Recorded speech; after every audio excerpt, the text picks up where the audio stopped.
ये क्या पहन लिया? चलो आज मैं तुम्हारा गेटअप करूंगा, तुम्हें सजाऊंगा। फिर संजीव अपनी बीवी को एक बढ़िया सा गाउन पहनाता है और उसके कानों में डायमंड की ईयरिंग और हाथ में डायमंड की रिंग, साथ में गले में डायमंड की लाइट वेट चेन पहनाता है। अजी मैं खुद तैयार हो जाऊंगी, आप परेशान ना होइए। अरे अपनी राजकुमारी जैसी बीवी को रानी बना रहा हूँ और उसके लिए तुमसे मुझे काम नहीं करवाना है, समझी? अब चुपचाप बैठने दो जो कर रहा हूँ। संजीव राधिका का मेकअप और हेयर स्टाइल भी करता है और वो बहुत ही ज्यादा सुंदर लग रही थी। जिसके बाद संजीव राधिका को अपने साथ ले जाता है और उसके लिए कार का दरवाजा खोलता है, रेस्टोरेंट में उसके लिए कुर्सी खींचता है और हाथ से खाना भी खिलाता है। इतना प्यार शादी के पहले राधिका को कभी नहीं मिला था। पति का प्यार देखकर राधिका भावुक हो जाती है और एक बार फिर से उसे मायके की याद आने लगती है। उस गंवार को आ जाने दो माँ, फिर चलते हैं। उसकी क्या ही जरूरत है, रहने ही दो। चलो लेट हो रहा है अब। जिसके बाद सभी लोग कार में बैठकर बिना राधिका को लिए ही रेस्टोरेंट में खाना खाने चले जाते हैं और राधिका का कोई ख्याल भी नहीं करता। वहीं पूनम रसोई में भी ताला लगाकर जाती है, जिसकी वजह से राधिका पूरी रात भूखी रहती है। अरे ओ माय डार्लिंग, आंखों में आंसू क्यों हैं? रानियों की आंखों में आंसू अच्छे नहीं लगते हैं। ये आइसक्रीम कौन खाएगा? आइसक्रीम अभी बाकी है। फिर संजीव राधिका को अपने हाथ से आइसक्रीम भी खिलाता है। ऐसे दिन बीतते हैं। राधिका के ससुराल में उसे कोई चावल के दाने के बराबर तिनका भी नहीं उठाने देता। हर तरफ नौकर चाकर लगे होते हैं और सारे काम नौकर ही करते हैं। कुछ दिन बीत जाते हैं। एक शाम राधिका बहुत बोर हो रही होती है। क्यों ना आज थोड़ी सी गार्डनिंग कर लूं? गार्डन कितना रूखा सूखा हो गया है। राधिका गार्डन में जाकर पौधों को पानी देती है और बड़ी घास को काटने लगती है। इतने में उसकी सास वहां आ जाती है और माली को डांट लगाने लगती है। अरे माँ जी, आप माली काका को क्यों डांट रही हो? मेरी रानी जैसी बहू से नौकरानी वाला काम कराएंगे ये लोग तो डांटूंगी नहीं तो क्या सर पर बैठाऊंगी? अरे काम के पैसे मिलते हैं, देख रहे हैं कि तू काम कर रही है फिर भी इन्हें समझ नहीं आता। और तू बहू, तेरी भी क्लास लगाती हूँ। रुक, चल तू मेरे साथ। सास की बात से राधिका घबरा जाती है और वहीं गरिमा जी बहू को खींचकर कार में बिठाती हैं और पार्लर ले जाती हैं। तुझे पार्लर में बैठकर घंटों पैम्परिंग नहीं पसंद ना? आज तुम्हारा फेशियल, मैनिक्योर, पेडिक्योर और सारी पैम्परिंग एक साथ। ऐसे तो तू आती नहीं, तो तेरी यही सजा है। इतनी प्यारी सजा तो मैं खुशी से सह लूंगी माँ। जिसके बाद दोनों सास बहू पार्लर में अपना ब्यूटी ट्रीटमेंट करवाती हैं और फिर सास बहू को शॉपिंग ले जाती है। ये सब देखकर राधिका अक्सर भावुक हो जाया करती थी।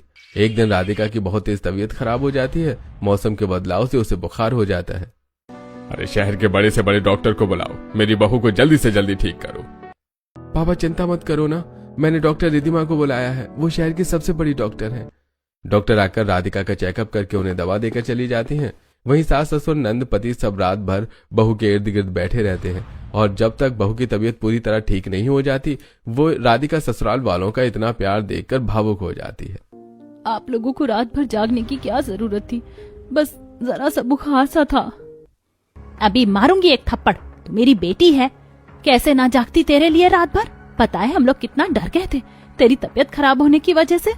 तुमने तो हमें डरा दिया था बहू, ऐसे कोई बीमार होता है क्या? अब से तुम्हारी केयर करने के लिए एक नौकर लगाना पड़ेगा। तुम समय से कुछ खाती पीती नहीं हो ना, इसलिए ये सब होता है। मैं तो छोटी हूँ, वरना सबसे ज्यादा डांट मैं ही लगाती आपको भाभी। अच्छा ठीक है, मैं ठीक हो जाऊँ तो सब डांट लेना। आपको नहीं डांट सकते, आप तो इस घर की जान हो, सबकी प्यारी और मेरी प्यारी भाभी। सानवी घर वालों का प्यार देखकर एक बार फिर से मायके को याद करने लगती है। पता नहीं मर भी नहीं जाती ये, जब देखो तब नाटक चालू रहता है इसका। अब इन महारानी को उठाकर हॉस्पिटल ले जाओ, पता नहीं क्या हो गया, धड़ाम से गिर गई, अब हम झेलें इनको। गणेश और ऋषभ बेहोश राधिका को अस्पताल ले जाते हैं। देखिए आपकी बेटी को डेंगू हो गया है और बहुत वीक हो गई है, इनका ख्याल रखिए, कम से कम 10 दिन तो अस्पताल में ही रहना है इन्हें। अरे ठीक है, जब डिस्चार्ज करना हो तो बता दीजिएगा, हम पैसे भर दे रहे हैं अस्पताल में और जा रहे हैं। फिर गणेश जी वहां से चले जाते हैं। 10 दिन कोई राधिका को देखने भी नहीं आता और 10 दिन बाद, माफ करना राधिका जी, अब हमें आपको अस्पताल से निकालना पड़ेगा। आपके घर वालों ने पूरा पेमेंट भी नहीं किया, अब वो आ भी नहीं रहे हैं आपको लेने के लिए। जिसके बाद अस्पताल अथॉरिटी राधिका को वहां से निकाल देती है और बीमार राधिका पैदल पैदल घर जाती है। आप लोग बहुत अच्छे, यहाँ तो सबने मुझे रानी बनाकर रखा है और एक मेरा मायका है जिन्होंने कभी मुझे अपना माना ही नहीं। हमेशा मेरे साथ नौकरानी से भी बेकार बर्ताव किया गया। क्या हो गया बेटा, जब देखो तब तू रुआसी हो जाती है। माँ जी, इतना प्यारा ससुराल मिला है, मुझे बस इसीलिए आंख भर आती है। जिसके बाद राधिका अपने ससुराल वालों को अपनी कहानी बताने लगती है। मेरे पापा शादी के बाद नौकरी के साथ अफेयर चला रहे थे। और एक दिन वो प्रेग्नेंट हो जाती है। पापा उन्हें वहां से लेकर अलग रहने लगते हैं और कुछ महीनों बाद मैं पैदा होती हूँ। लेकिन माँ की बीमारी की वजह से उनका देहांत हो जाता है और जब पूनम माँ को ये बात पता चलती है तो वो बहुत गुस्सा होती हैं। उस नौकरानी की बेटी को मैं अपनी बेटी नहीं बना सकती, कुछ भी हो जाए।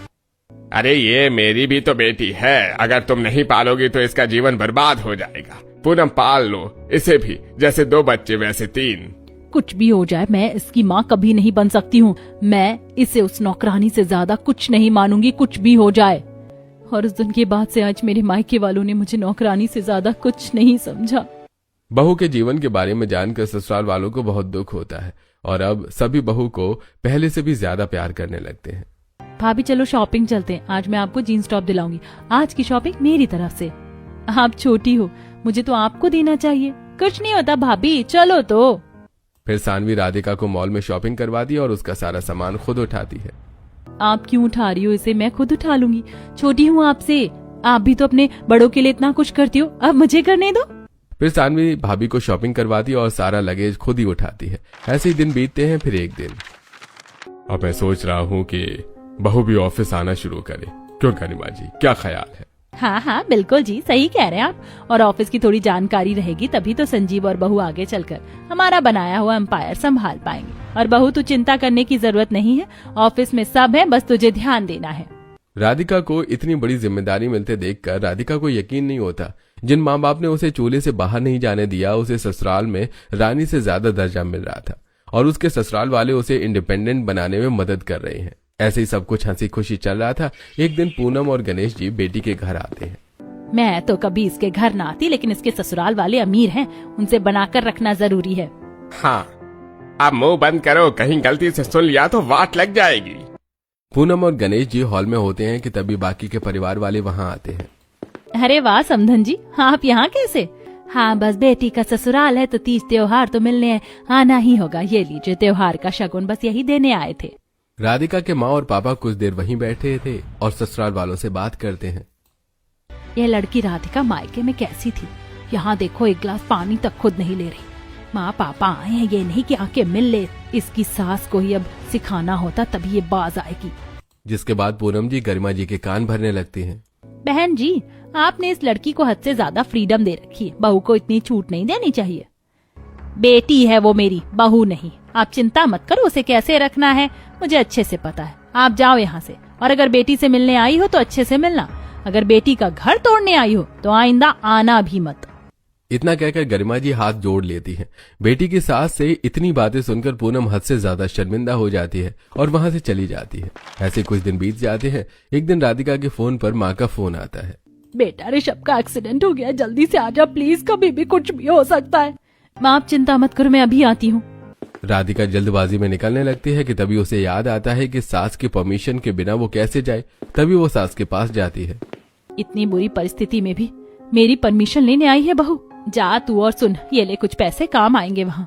जिसके बाद राधिका डायरेक्ट अस्पताल जाती है, जहाँ ऋषभ की हालत बहुत ही ज्यादा गंभीर होती है। माँ कैसे हैं भैया? बहुत सीरियस है और डॉक्टर ने लाखों रुपए की मांग की। हमारा बिजनेस लॉस में और पैसे 1 रुपए नहीं।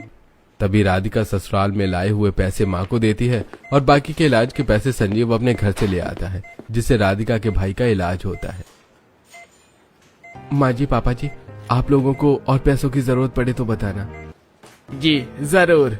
दामाद जी आप जाकर रेस्ट कर लीजिए, परेशान मत होइए। अरे पापा जी, परेशानी की कोई बात नहीं है, आप भी तो हमारा परिवार ही है। जिसके बाद संजीव और राधिका तब तक वहीं रहते हैं जब तक ऋषभ रिकवरी मोड में नहीं चला जाता और राधिका रोज अपने भाई से मिलने जाती है। कुछ दिन ऐसे ही बीत जाते हैं। सभी मिलकर ऋषभ का ख्याल रखते हैं और इस दौरान राधिका अपने माँ बाप का भी ख्याल रखती है। और जिस दिन ऋषभ डिस्चार्ज हो जाता है उस दिन माँ मैं कब से देख रही हूँ, आज 1 महीने से सुमन दीदी दिखी नहीं। वो कहाँ है? सुमन ने हमारी नाक कटा दी, वो किसी लफंगे के साथ भाग गई बेटा। अब हमारी सुमन वो सुमन नहीं रह गई। ये तो बहुत गलत हुआ। गलत तो हमने भी तेरे साथ किया, जिसकी कोई माफी नहीं है, लेकिन हो सके तो मुझे माफ कर देना बेटी। हाँ बेटा, माफ कर देना मुझे। मैं भी तेरा बाप होने के बाद भी तेरे लिए कभी एक्शन नहीं ले पाया। हो सके तो माफ कर देना बेटी। थैंक यू राधिका, आज तो ना होती तो शायद मैं जिंदा भी नहीं होता। और मुझे माफ कर देना, मैं तेरा भाई होते हुए भी कभी तुझे प्रोटेक्ट नहीं कर पाया, बल्कि हमेशा मैंने तुझे परेशान ही किया। इस तरह बहू के मायके वालों को अब उनकी गलती का एहसास था, जिसके बाद अब मायके वाले भी राधिका को खूब प्यार करने लगते हैं।